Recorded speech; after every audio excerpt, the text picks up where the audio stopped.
Valuation explains price. Liquidity determines outcome. Most investors focus on valuation. Is it cheap? Is it expensive? Is it undervalued? But markets are not moved by valuation alone. They are moved by the ability to transact. Consider this. An asset can be undervalued on paper, but if it cannot be bought or sold efficiently, that valuation becomes theoretical, because value is only real when it can be converted. Liquidity is what makes conversion possible. Liquidity is not just volume. It is the ability to enter and exit positions without significantly affecting price. It is depth. It is consistency. It is reliability. And this is where the difference begins. Valuation tells you what something should be worth. Liquidity tells you what you can actually do with it. Now consider what happens under normal conditions. When markets are stable, liquidity is often taken for granted. Transactions happen smoothly. Spreads remain tight. Execution is predictable. In this environment, valuation appears to dominate, because liquidity is invisible. But stress reveals structure. When pressure enters a system, liquidity is the first constraint, not valuation. Liquidity. Buyers hesitate. Sellers withdraw. Market depth disappears. Spreads widen. At this point, valuation stops mattering, because price becomes whatever someone is willing or able to transact at. This is the core paradox of modern markets, how two assets, identical on paper, can behave in profoundly different ways. Consider two corporate bonds issued by the same company with the same coupon and maturity date. Their intrinsic valuation is, by definition, the same. An analyst would assign them an identical price target. Yet in the real world of execution, they can follow starkly divergent paths. The divergence isn't rooted in their fundamental valuation. It's not a question of credit risk, duration, or projected cash flows. The models that price these instruments see them as interchangeable, but the market does not. The critical difference lies in their liquidity. One bond might trade in a deep, active market with a constant flow of buyers and sellers. The other may be held in illiquid portfolios, rarely changing hands, with a thin and fragile order book.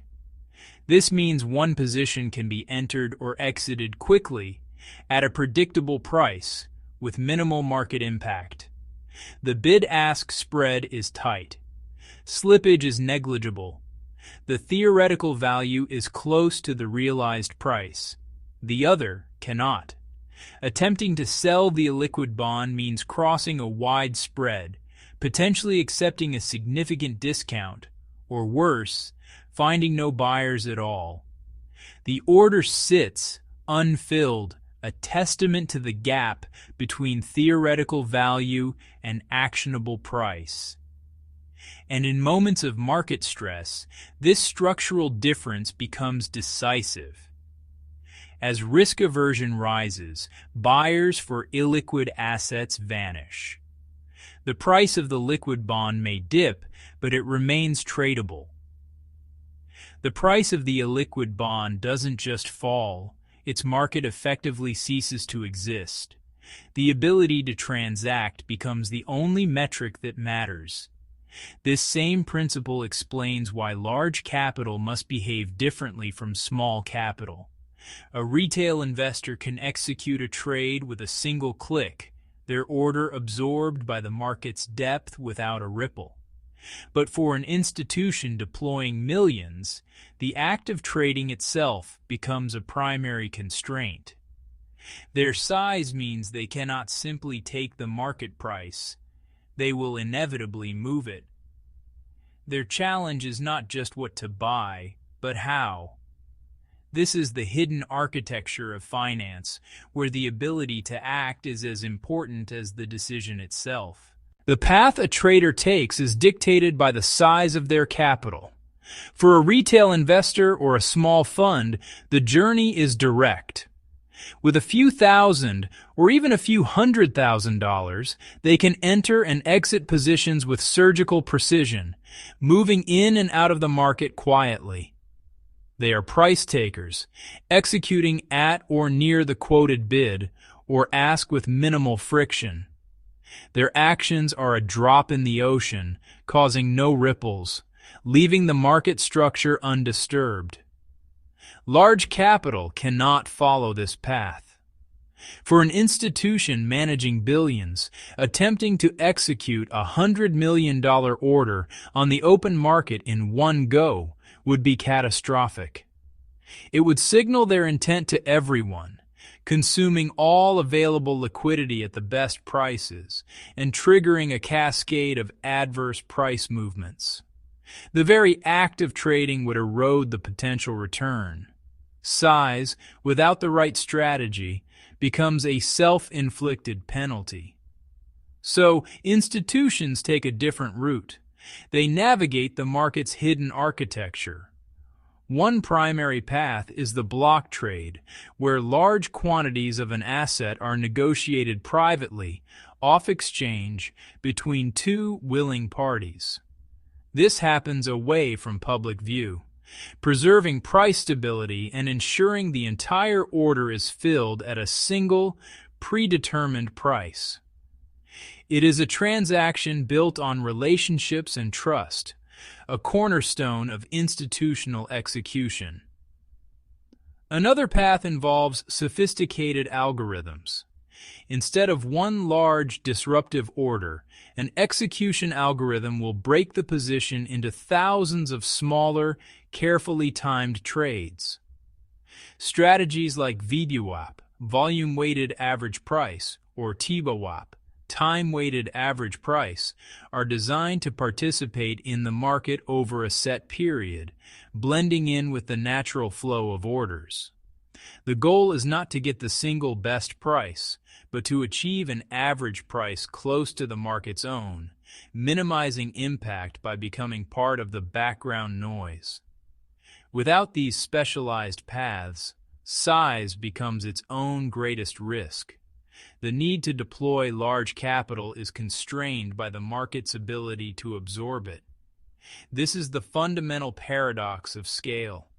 The larger the capital, the more it depends on deep, resilient liquidity, and the more sophisticated its methods must be to simply get in and out.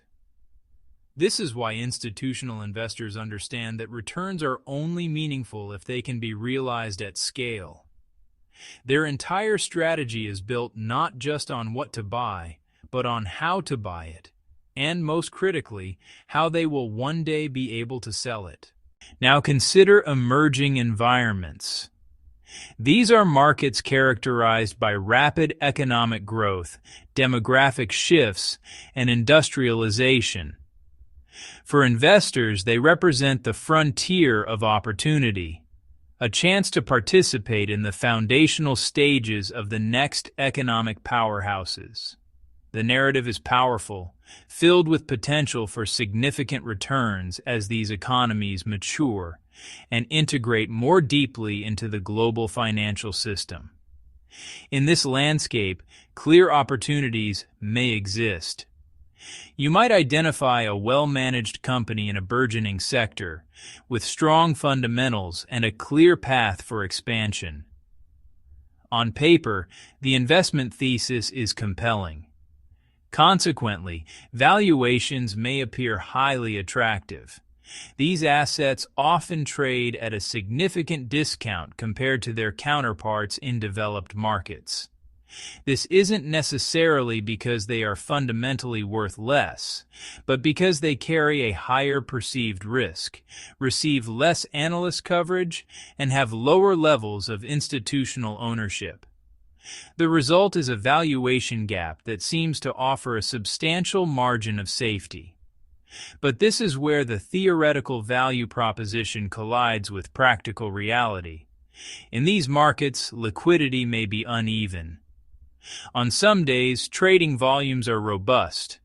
On others, the market is eerily quiet with few buyers or sellers. This inconsistency makes it difficult to execute a strategy with any degree of predictability. Or, liquidity can be conditional. It might be present only when the market is rising and sentiment is positive. The moment conditions shift and you need to sell, the buyers who seem plentiful can vanish entirely, leaving you holding an asset you cannot easily convert to cash.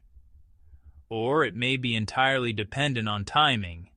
Certain assets might only trade actively during specific windows, perhaps for just a few hours each day. Missing that window means waiting for the next cycle, introducing a significant temporal risk to your execution strategy. In such environments, the valuation can look compelling, but the path to realizing that value is fraught with friction.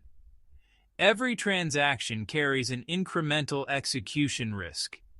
The price you see on the screen may not be the price you can actually achieve, especially for a large order. The act of entering or exiting a position can itself move the market against you. Therefore, execution becomes profoundly uncertain. And this pervasive uncertainty fundamentally changes behavior. The focus shifts from, "What is this asset worth?" to, "Can I reliably buy or sell this asset at a fair price when I need to?" In response, capital adjusts. It reduces size, trading in smaller increments to avoid disrupting the thin market. It shortens duration, favoring strategies that don't require a long-term commitment in an unpredictable environment. And critically, it increases the required return, demanding a higher potential profit to compensate for the elevated execution risk. This adjustment is not because the intrinsic value is absent. The company may still be a great business, and the country's growth story may still be intact. But it happens because the ability to transact, the very mechanism of investment, is limited. The potential value remains locked behind a barrier of illiquidity, accessible only to those who can tolerate the uncertainty or afford to wait indefinitely for the right conditions to materialize. Anyone who has operated in less predictable systems recognizes this. The question is never just, "What is this worth?" The real question is, "Can I enter and exit when I need to?" That question defines strategy, because valuation is an estimate, liquidity is a constraint, and constraints shape outcomes. This is why experienced capital looks beyond price. It studies structure, it observes depth, it tracks behavior under stress, because markets do not break when valuation is wrong. They break when liquidity disappears. And when liquidity disappears, price follows, not the other way around.